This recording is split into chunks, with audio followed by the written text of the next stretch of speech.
Ever wish you had more hours in the day?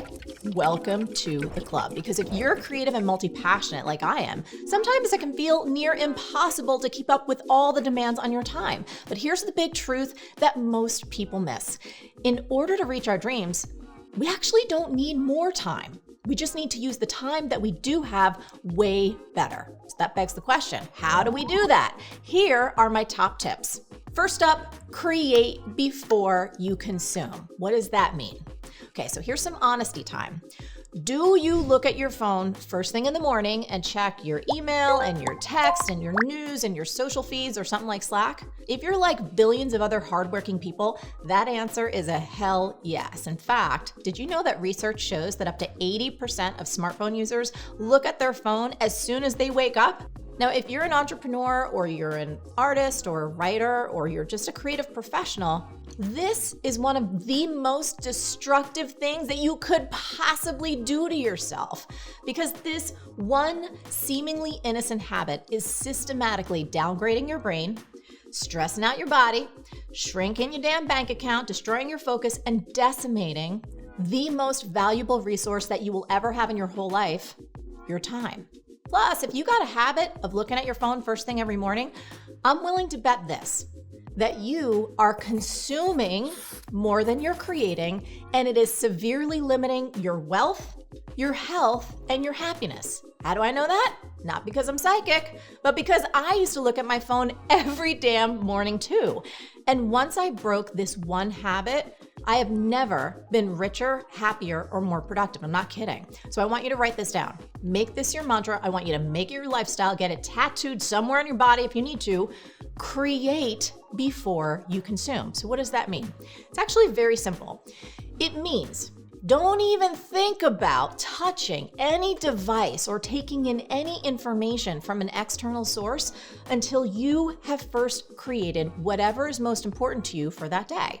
So for example, let's say you're an entrepreneur and you're trying to finish your book or your online course, or you're writing a new sales page for a launch.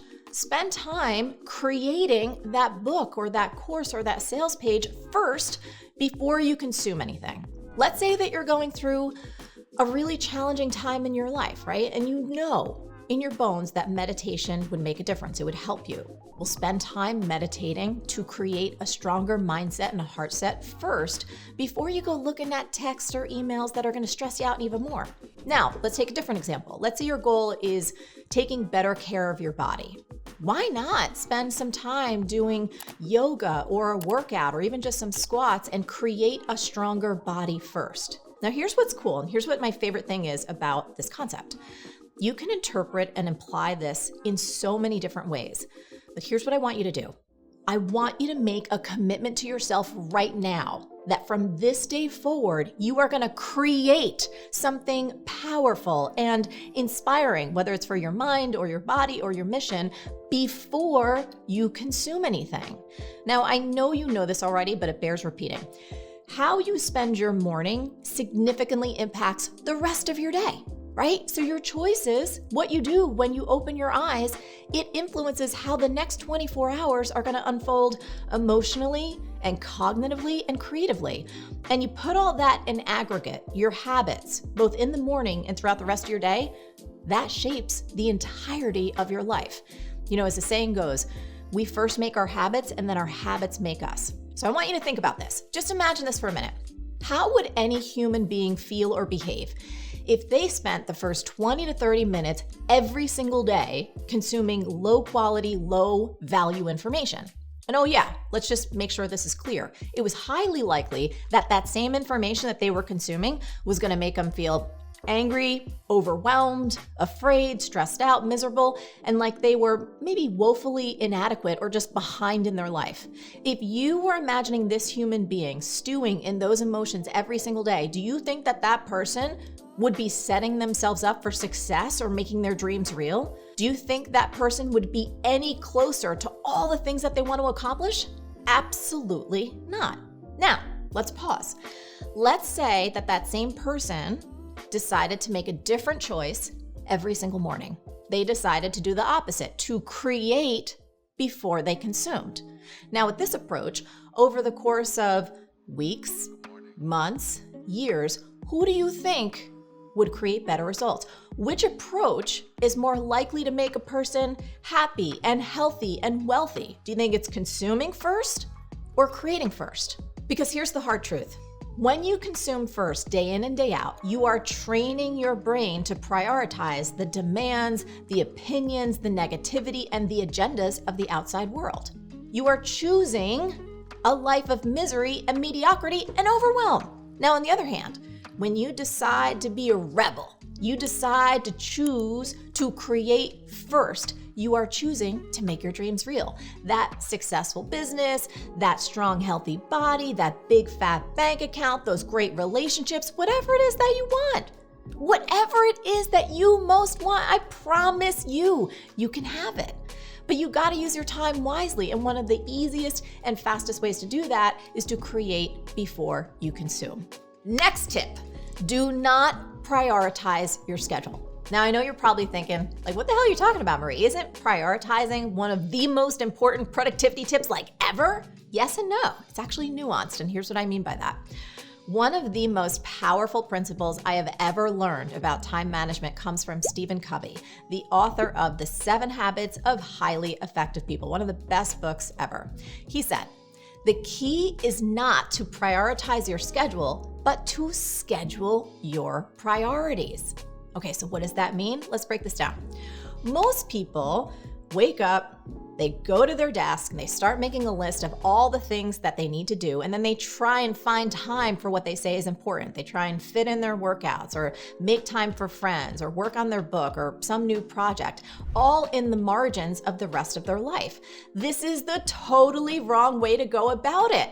It's never gonna work. If something is important to you, don't try and fit it in somewhere. Schedule it and make it non-negotiable. So I have a little saying that I run my life by. If it's not scheduled, it's not real. So in my business, even creating this video, right? I'm not just gonna try and fit this in. This is a priority. So my priorities get scheduled first. Things are in the calendar, time to work on it. If it's gonna get done, I am making sure that it is in my calendar and it's first. Here's another example. So my workouts. Dance is so important to my soul and my life. I don't just try and fit in my dance classes. I literally sit weeks beforehand. I go onto the website, I look at the schedule, I choose the classes I wanna take, and I schedule those priorities. Same thing with Josh and I. So our relationship is really important. We're both really busy humans. We take time several times a year, both in January, mid-year, at the end of the year. We get our calendars together and we schedule our priorities of adventures, vacations, date nights, you name it. So I think this notion of don't prioritize your schedule, but schedule your priorities, it's so simple, but it's so profound. And if you start using this today, it will change your life. So my next favorite tip is to make your success plan the day before. So you would never try and drive across country without a map, right? Of course not. Same thing applies to planning your day. You should never wake up in the morning wondering what the hell you should work on first. You know, there was a study out that found that planning your day ahead of time significantly improves productivity and reduces decision fatigue, which greatly improves our performance. No big secret there. So we gotta ask ourselves, what's the fix? Here's what I do. I take a few minutes every afternoon and I make my success plan for the next day. So let's talk about why this is important to do in the afternoon and not at night. I don't know about you, but once I'm done with work for the day, and it gets to be anywhere between 5 o'clock, 6 o'clock, 7 o'clock, even 8 o'clock, if there's a big project going on, I'm toast.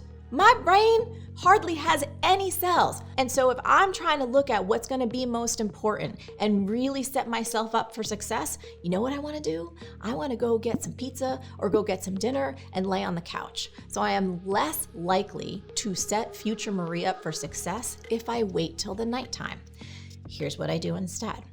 Anytime between 2 o'clock-ish and 4:30-ish, I take about 4 minutes, I pause, and I start to make my success plan for the next day. What does that look like? I take a look at my calendar. I look at all the upcoming appointments. I confirm if any of them need to be confirmed. I take a look at what time I might have to wake up if there's any travel time, addresses, yada, yada, yada. And then I write all of that down in terms of what I need to get done, what are the top things that must happen no matter what, if there's any personal items like call your mom, send so-and-so a card, make sure you get money from the bank for X, Y, or Z. This way, when I wake up the next day, I just open my little success plan and I am good to go. Now, people are always asking me, Marie, what kind of planner do you use? Is it some complex system? You want to see what I use? It's a $2 spiral bound notebook from the grocery store. That's all I use. You do not have to make this complicated. I literally write the date, I write the times where I need to show up places, I make sure all of my information is synced in my Google Calendar and my little notebook, and that's it. Now, if you want a little bit more on this, a little step-by-step walkthrough of exactly how I do this, check out this video right here. I think you're gonna love it. My next tip is an unexpected one. Stop trying to get it all done. You know, one of the most common questions I've gotten over the years goes like this. People say, Marie, you run a successful business, you seem happy, you have a healthy relationship, you do all these different things. What the hell's your secret? How are you getting this all done so consistently? And I'm like, you really wanna know my secret to getting it all done? I'll tell you. I don't! Because I learned a long time ago that trying to get it all done was running me into the ground. I was miserable trying to be Superwoman. You know, Warren Buffett has this amazing quote, and he says, the difference between successful people and really successful people is that really successful people say no to almost everything. I gotta tell you, my life started to change so much. I became so much happier, so much more productive when I started focusing on the critical few things that really mattered to me, and I started to say no to almost everything. And right now, these days, I'm like a professional disappointer. I'm a kind one, but I am really good at saying no. I'm really good at declining. I'm really good at not having FOMO. Some of my colleagues actually ask me, they're like, how do you say no to all these invites and these masterminds and these conferences and these get-togethers? Like, it seems like you don't have FOMO. And I really don't, because I've learned that I need to protect my peace at all costs.